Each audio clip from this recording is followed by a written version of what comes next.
যা যা যা, এই বোকা, ভয় পাও কেন তুমি? এই দেখো, এই দেখো, এগুলো কে কে চেনো কমেন্ট করে জানাবে। আমার মা আবার কাকড়া কাটছে, সুন্দর সুন্দর কাকড়া চিনতে কাকড়া। রাত বাজে 12টা, 12:30 বাজে, কিন্তু ঘুমের নাম নেই। এখন মাম্মা কাকড়া কাটছে। কাকড়াগুলো কিউট দেখতে। কাকড়াগুলো কিউট দেখতে। এই যে আমরা এখন কাকড়াগুলো কেটে রাখবো। কিছু কাকড়া রেখে দিয়েছি, কালকে ওই মরে গেছে, সেই কাকড়াগুলো রেখে দিয়েছি।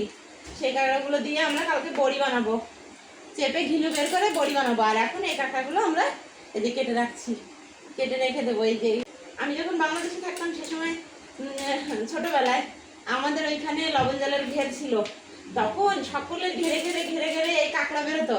হ্যাঁ, বৈশাখ জ্যৈষ্ঠ মাসে বেশি হতো।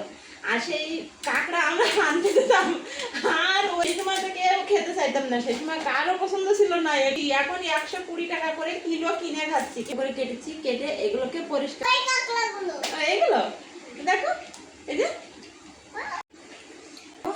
হয়ে গেছে, কাঁকড়াগুলো সব কেটে নিয়েছি। দেখো